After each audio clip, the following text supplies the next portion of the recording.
حلیمہ سعدیہ فرماتی ہیں، میں پریشانی کی حالت میں مکہ پہنچی۔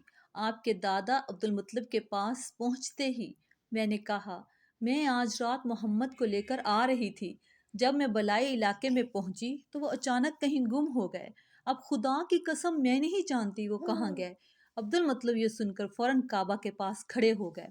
انہوں نے آپ کے مل جانے کے لیے دعا کی، پھر آپ کی تلاش میں روانہ ہوئے۔ ان کے ساتھ ورقہ بن نوفل بھی تھے۔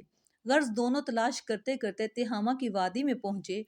انہیں ایک لڑکا ایک درخت کے نیچے کھڑا ہوا نظر آیا۔ اس درخت کی شاخیں بہت گھنی تھی۔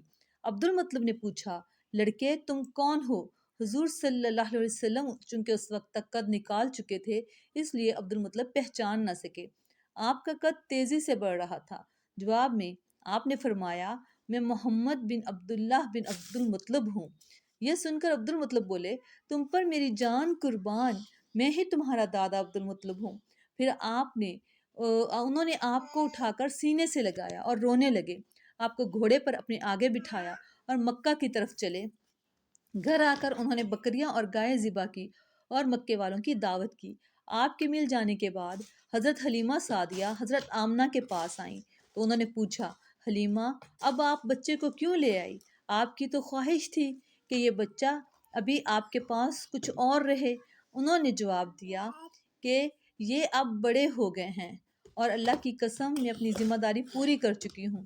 میں محسوس کرتی رہتی ہوں کہ کہیں انہیں کوئی حادثہ نہ پیش آ جائے، لہٰذا انہیں آپ کے سپرد کرتی ہوں۔ حضرت آمنہ کو یہ جواب سن کر حیرت ہوئی، بولی، مجھے سچ سے بتاؤ آخر کیا ماجرا ہے؟ تب انہوں نے سارا حال کہہ سنایا۔ حلیمہ سعدیہ نے دراصل کئی عجیب و غریب واقعات دیکھے تھے۔ ان واقعات کی وجہ سے وہ بہت پریشان ہو گئی تھی۔ پھر سینہ مبارک چاک کیے جانے والا واقعہ پیش آیا تو وہ آپ کو فوری طور پر واپس کرنے پر مجبور ہو گئیں۔ وہ چند واقعات حضرت حلیمہ رضی اللہ تعالیٰ عنہا کچھ اس طرح سے بیان کرتی ہیں کہ ایک مرتبہ یہودیوں کی ایک جماعت میرے پاس سے گزری۔ یہ لوگ آسمانی کتاب تورات کو ماننے والے تھے۔ میں نے ان سے کہا، کیا آپ میرے اس بیٹے کے بارے میں کچھ بتا سکتے ہیں؟ ساتھ ہی میں نے حضرت محمد صلی اللہ علیہ وسلم کی پیدائش کے بارے میں انہیں تفصیلات سنائی۔ یہودی تفصیلات سن کر آپس میں کہنے لگے، اس بچے کو قتل کر دینا چاہیے۔ یہ کہہ کر انہوں نے پوچھا، کیا یہ بچہ یتیم ہے؟ میں نے ان کی بات سن لی تھی کہ وہ آپ صلی اللہ علیہ وسلم کے قتل کا ارادہ کر رہے ہیں، میں نے جلدی سے اپنے شوہر کی طرف اشارہ کرتے ہوئے ان کو کہا کہ نہیں، یہ رہے اس بچے کے باپ۔ تب انہوں نے کہا کہ اگر یہ بچہ یتیم ہوتا تو ہم ضرور اسے قتل کر دیتے۔ یہ بات انہوں نے اس لیے کہی کہ انہوں نے پرانی کتابوں میں پڑھ رکھا تھا کہ ایک آخری نبی آنے والے ہیں، ان کا دین سارے عالم میں پھیل جائے گا اور ہر طرف ان کا بول بالا ہوگا۔ ان کی پیدائش اور بچپن کی یہ علامات ہوں گی اور یہ کہ وہ یتیم ہوں گے۔ اب چونکہ ان سے حلیمہ سعدیہ نے یہ کہہ دیا کہ یہ بچہ یتیم نہیں ہے تو انہوں نے خیال کر لیا کہ یہ وہ بچہ نہیں ہے۔ اس طرح انہوں نے بچے کو قتل کرنے کا ارادہ ترک کر دیا۔ اسی طرح ان کے ساتھ یہ واقعہ پیش آیا۔ ایک مرتبہ جب وہ آپ کو عکاظ کے میلے میں لے آئیں، جاہلیت کے دور میں یہاں بہت مشہور میلہ لگتا تھا۔ یہ میلہ طائف اور نخلا کے درمیان میں لگتا تھا۔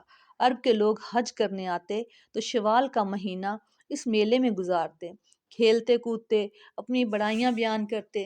حلیمہ سعدیہ رضی اللہ تعالیٰ عنہا آپ کو لیے بازار میں گھوم رہی تھی کہ ایک کاہن کی نظر آپ پر پڑی۔ اسے آپ میں نبوت کی علامات نظر آ گئی۔ اس نے پکار کر کہا، لوگو اس بچے کو مار ڈالو۔ حلیمہ اس کاہن کی بات سن کر گھبرا گئیں اور جلدی سے وہاں سے سرک گئی۔ اس طرح اللہ تعالیٰ نے حضور صلی اللہ علیہ وسلم کی حفاظت فرمائی۔ میلے میں موجود لوگوں نے کاہن کی آواز سن کر ادھر ادھر دیکھا کہ کس بچے کو قتل کرنے کے لیے کہا گیا ہے، مگر انہیں تو وہاں کوئی بچہ نظر نہیں آیا۔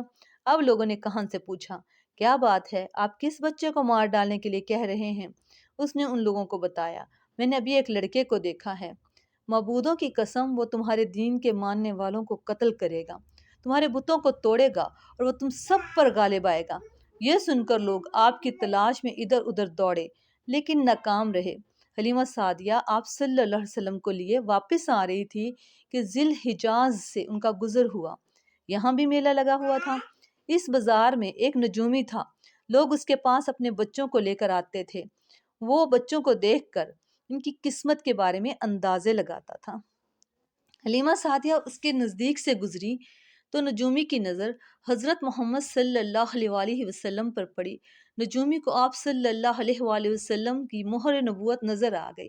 ساتھ ہی آپ صلی اللہ علیہ وسلم کی آنکھوں کی خاص سرخی اس نے دیکھ لی۔ وہ چلا اٹھا، اے عرب کے لوگوں، اس لڑکے کو قتل کر دو۔ یہ یقیناً تمہارے دین کے ماننے والوں کو قتل کرے گا، تمہارے بتوں کو توڑے گا اور تم پر غالب آئے گا۔ یہ کہتے ہوئے وہ آپ کی طرف جھپٹا، لیکن اسی وقت وہ پاگل ہو گیا اور اسی پاگل پن میں مر گیا۔ ایک اور واقعہ سیرت ابن ہشام میں لکھا ہے کہ حبشہ کے عیسائیوں کی ایک جماعت حضور صلی اللہ علیہ وسلم کے پاس سے گزری۔ اس وقت آپ صلی اللہ علیہ وسلم حلیمہ سعدیہ کے ساتھ تھے۔ وہ آپ کو آپ کی والدہ کے حوالے کرنے جا رہی تھی۔ ان عیسائیوں نے آپ صلی اللہ علیہ وسلم کے مونڈوں کے درمیان مہر نبوت کو دیکھا اور آپ صلی اللہ علیہ وسلم کی آنکھوں کی سرخی کو بھی دیکھا۔ انہوں نے حلیمہ سعدیہ سے پوچھا، کیا اس بچے کو آنکھوں میں کوئی تکلیف ہے؟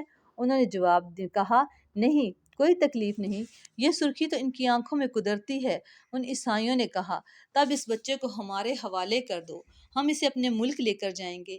یہ پیغمبر اور بڑی شان والا ہے، ہم اس کے بارے میں سب کچھ جانتے ہیں۔ حلیمہ سعدیہ یہ سنتے ہی وہاں سے جلدی سے دور چلی گئیں، یہاں تک کہ آپ صلی اللہ علیہ وسلم کو آپ صلی اللہ علیہ وسلم کی والدہ کے پاس پہنچا دیا۔ ان واقعات میں جو سب سے اہم واقعہ ہے وہ سینہ مبارک چاک کرنے والا تھا۔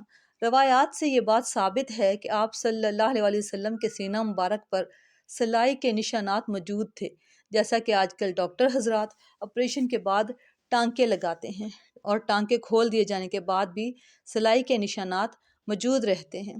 اس واقعے کے بعد حلیمہ سعدیہ اور ان کے خاوند نے فیصلہ کیا کہ آپ نے اب بچے کو اپنے پاس نہیں رکھنا۔ جب حضرت حلیمہ سعدیہ نے آپ صلی اللہ علیہ وسلم کو حضرت آمنہ کے حوالہ کیا، اس وقت آپ صلی اللہ علیہ وسلم کی عمر مبارک 4 سال تھی۔ ایک اور روایت یہ ملتی ہے کہ اس وقت عمر شریف 5 سال تھی۔ ایک تیسری روایت کے مطابق عمر مبارک 6 سال ہو چکی تھی۔ جب حلیمہ سعدیہ نے آپ صلی اللہ علیہ وسلم کو حضرت آمنہ کے حوالے کیا تو اس کے کچھ دنوں بعد حضرت آمنہ انتقال کر گئیں۔ والدہ کا سایہ بھی سر سے اٹھ گیا۔ حضرت آمنہ کی وفات مکہ اور مدینہ کے درمیان ابوا کے مقام پر ہوئی۔ آپ کو یہیں دفن کیا گیا۔ ہوا یہ کہ آپ صلی اللہ علیہ وسلم کی والدہ آپ کو لے کر اپنے مائکے مدینہ منورہ گئیں۔ آپ کے ساتھ ایمن بھی تھی۔ ایمن کہتی ہیں، ایک دن مدینہ کے 2 یہودی میرے پاس آئے اور بولے، ذرا محمد کو ہمارے سامنے لاؤ، ہم انہیں دیکھنا چاہتے ہیں۔ وہ آپ صلی اللہ علیہ وسلم کو ان کے سامنے لے آئے۔ انہوں نے اچھی طرح دیکھا۔ پھر ایک نے اپنے ساتھی سے کہا، یہ اس امت کا نبی ہے اور یہ شہر ان کی ہجرت گاہ ہے، یہاں زبردست جنگ ہوگی اور قیدی پکڑے جائیں گے۔ آپ صلی اللہ علیہ وسلم کی والدہ کو یہودیوں کی اس بات کا پتہ چلا تو آپ ڈر گئیں اور آپ صلی اللہ علیہ وسلم کو لے کر مکہ کی طرف روانہ ہو گئی، مگر راستے میں ہی ابھی آپ ابا تک کے مقام پر پہنچی تھی کہ آپ کا انتقال ہو گیا۔